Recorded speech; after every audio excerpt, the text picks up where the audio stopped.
राम राम जी सारा ने। तो अपना नया व्लॉग आ चुका है। कुछ दिन पहले पर ऋषिकेश घूमने गए थे तो वहाँ पे हमने खूब सारी मस्ती की थी। तो हमने वहाँ पे क्या क्या मस्ती की थी तो आज आप इस व्लॉग के अंदर देखेंगे। लो भाई बैठ चुके हो। अरे यो तुम सोच रहे हो कि मेरे हाथ में नीला रंग कितना लग रहा है। तो इससे पहले जो मैं सूट पहनी थी उसकी चुन्नी ने जब बुरा काम कर दिया, थोड़ी सी भीगी। मैंने पहली बार पहना था सूट, मैंने बेरा ना थी कि चुन्नी में रंग बिगड़ा है। जिस तरह भीगी मेरे सूट पे भी रंग लग गया, सारे हाथों में रंग लग गया। मसला करना थी मैं 2 खाई थी, दोबारा फिर चुन्नी सुखाती आने फिर हाथ में कति नीले हो गए। मैं कहा मैं तो फ्री की होली खेल ली, दोनों हाथा पर लग रहा। अरे तक सूप नहीं मैगी मुगी खा के अपने स्नैक्स का वेट कर रहे हैं। बाकी हवा बढ़िया चल रही है, 1 नंबर की। ये मोहम्मद जी वाली बात है जी। कैसा लगा आपने रिव्यू दो? मेरे तो मैं आया मतलब कुछ चीज बढ़िया लिख रहा हो तो ये लेकर आया था। और जब बुंडी लिख रहा हो तो उस जगह का मतलब क्रेडिट सारा मैंने जावा है कि या मन ने कही थी आड़ तो रुकन थी। देख डाइवर्ट करने की बात कोई तो सीखो।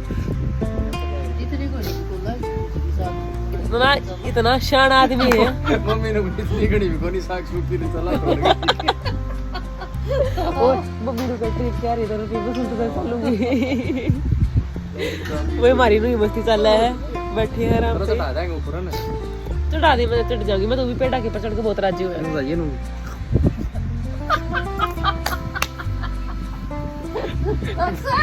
मैंने हाथ लाई दोबारा बताइए किस तरह। मैंने हाथ लाई नु चाहिए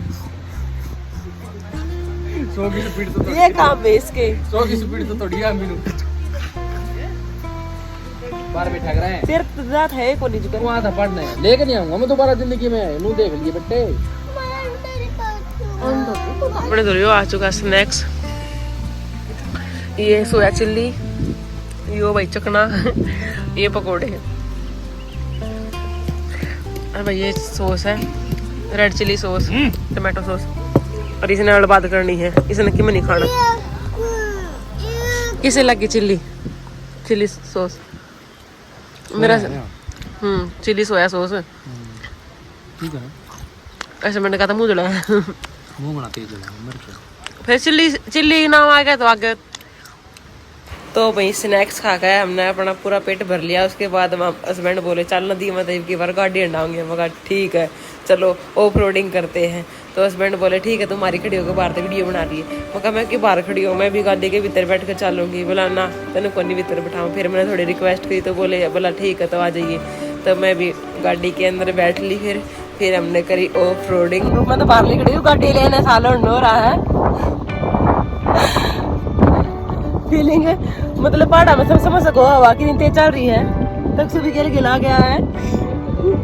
तो भाई मैं तो नीचे बैठ ली। मैं कहा जब गाड़ी ऑफ रोडिंग करके चला तो मेरे कमर में लगा है और मेरी कमर में पहले दर्द हो रहा है। तो भाई मैं नीचे बैठ जाऊँ। कहा बेटा तू ही खड़ा रही। तक बोला गाड़ी का ये बंद मत करना। मैं कहा नहीं कर रही है बंद बेटा, मैंने थोड़ी सेट हो लेने। तो भाई मैं कमर पहले ही दुखने लगी। मैं तो अपना बैग का वो लेकर आ रही हूँ जो कवर होता है। तो आराम से बैठ कर तक खड़ा है। मैं बोली हस्बैंड थोड़ी सी आगे चलो ना, वाईफाई का पासवर्ड पूछाऊंगी अपने तीवड़े की रेंज आवा है क्योंकि हमारे उसका वाईफाई चल नहीं रहा था और मेरे फ़ोन में रेंज थी ये गोली। इस लोकेशन पे यहाँ पे ना बहुत सारे रिजॉर्ट वगैरह मिल जाएंगे आप लोगों ने, जिनका अलग अलग प्राइस रेंज है। एसी कॉटेज के इनके भाई प्राइस 2.5 से लेकर 3.5 तक ही मिल सके हैं।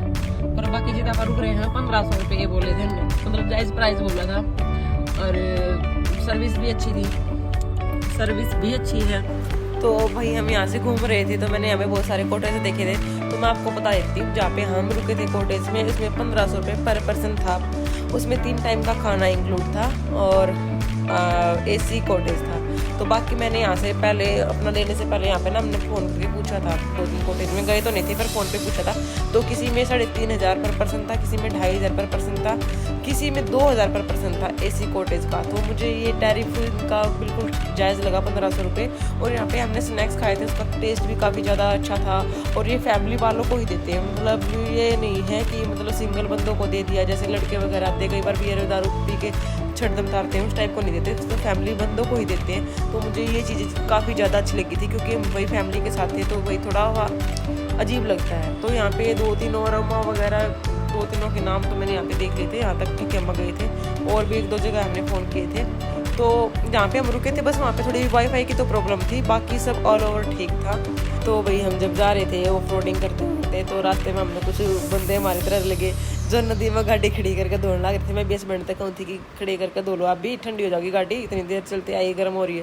बोले ना मगर मत दो, ये तो बेचारे समझदार आंधी भी है ये जो दौड़ लग रहे गाड़ी मगर पानी बचाने लग रही आड़े से ये दो के जाऊँ। बोला कि फायदा दौड़ने का, उल्टी रेत में हो जाएगी। मैं कहा चलो ये अभी बात सही कहो, क्योंकि जाऊँगे तो भाई रेत धूल मिट्टी में वापस हो जानी है। फिर हम और रोडिंग करते करते जलने लग रहे थे। बीच में थाराड़ा का मारा का माच का दिखा था। मैंने बोले मगा भाई मार दर भी नेक्स्ट वन है और बतेरी है ग्राउंड क्लियरेंस इसकी भी। तो हमने भी उसके खिलाफ ऑफ रोडिंग करी थी। तो उसके बाद हम करते करते आए गए आगे नदी में। तो मैं बोली हस्बैंड तो मैं कहा एक यहाँ से ना वीडियो बनाते हैं ऐसे नदी के अंदर से, जैसे गाड़ी जाएगी ना तब। तो हस्बैंड बोले ठीक है। तो इसका ईब तेरा टाइम आया गाड़ी से उतरने का, गाड़ी से उतर जा और फिर बनाइए। मैं कहा बात तो गलत है। बोला और क्यों वीडियो बना के। मैं ठीक है तो मैं उतर जाती हूँ गाड़ी से। फिर मैं गाड़ी से उतरी और फिर मैंने हस्बैंड की वीडियो बनाई। तो लो भाई यह है अपनी रानी नेक्स्ट वन। और यह हस्बैंड भी पूरा माच का ना ओहो ऑफ रोडिंग करके दिखाओ नदी में। डट जा थाम ले मका छोरा वो बाहर है कदी इसने ना घेर दिए। छोरा कित का सुना है, छोरा भी अपनी बाप की डाला माचना है। मका चाहता था तो जित पानी गहरा थोड़े तक कहती ना गाड़ी ने बोला खराब करवा दिया गाड़ी ने। मका ठीक है मैं किस रहूँगी। बोले नदी में ताजा। मको नदी में तो पड़ेगी, तो बोला पड़ेगी तो हमने की है। तो मैं थोड़ा संभल के हारते चल जाऊँ क्योंकि थोड़ी सी स्लीपिंग हो रखी है। पर यहाँ पे जहाँ तक मैं गई फिर मैंने रास्ता टोया। मका जित पानी कम है ना उस साइड से जाऊँगी। हस्बैंड बोले गिरी तो कौन है तू। मैं बोली अच्छा तो क्या चाह था मेरा हाथ गोड़ी टूट जाए। बोला सोचो तो नहीं था पर हुए तो कोनी मन की। मगर सियाने तो गणे हो। मजे तो खूब आ रहे हैं, ठंडी ठंडी हवा चल रही है, प्योर नेचुरल हवा है। बाकी मेरे जाड़ मदर था आप लोगों को बता दूं। मैं पानी में बैठी, मेरे सिर का दर्द भी चला गया, मेरा हल्का सा फीवर टाइप में था, थकान मतलब हो रही थी, वो दही टूट रही वो भी मेरी ठीक होगी। दांत का दर्द भी नहीं है। सुबह तो इतना बुरा काम था इस दांत के दर्द की वजह से, सिर में यहाँ पर दर्द आओ था। तो मैं बिल्कुल ठीक हूँ पानी में, क्योंकि हम 1-1.5 घंटा पानी में पैर डुबो के बैठे रहे थे तो पूरी थकान वगैरह उतर गई है। मजे आ रहे हैं। हो गए धुले सारा गंद उतर गया। सही है भाई अपनी दूगी है नेक्स्ट वन हो गई है। इसको इसके ऊपर भी देखो मेरी चुन्नी का कलर लगा हुआ है। देखो मैंने यहाँ पर अपनी चुन्नी टांग दी थी इसके ऊपर, तो इसके ऊपर भी कलर रच गया चुन्नी का। उसके बाद हस्बैंड बोले चल नदी के किनारे थोड़ी देर बैठेंगे। तो मैंने तख्त को ऊपर भेजा था उसकी दादी के पास, और मैं मेरा हस्बैंड नदी के किनारे बैठकर भाई थोड़ी बात करने लगे। फिर कैसा लग रहा है कच्चे मुझे तो मेरी जगह भाई तेरी जगह कद खरीदी तूने। मम्मी तरफ। उसके बाद भाई हम रात ने मेरा हस्बैंड नदी के किनारे आए, हमारी खुरापाती देखी। नु कुकर मेरा पति रात के टाइम पे मस्ती करते हुए अड़वे पत्थर को नहीं हमने मजे को नहीं आंदे ना। भाई उसके बाद आई मेरी बारी। मैंने पत्थर तराने की कोशिश करी पर एक भी पत्थर ऐसा नहीं था जो तैरा उड़े जब जाके डूब जाओ था कि मेरा मैंने बगाना ना होता। मैं हस्बैंड तो बोली दूसरी बार फिर करूँगी। दूसरी बार फिर नहीं हुआ, तीसरी बार करा था, तीसरी बार फिर मैं नहीं हुआ। मैंने बोली ये तो चीटिंग है। तो ये करते हुए हमने रात के यहाँ पे 10 बज गए थे। हस्बैंड बोले ईब चाल करना पर सो जा, पूरे दिन का थक रहा हूँ, मैंने गाड़ी चला तो लगा मेरे पैर दुखने लग रहे। मैंने बोली ना थोड़ी देर और याद है पथरा गिले निकला करके चलेंगे। तो भाई आज के व्लॉग में इतना ही, जल्दी नया व्लॉग अपलोड करेंगे। तो मिलते हैं आपसे भी नए व्लॉग के साथ, तब तक के लिए टाटा एंड बाय बाय।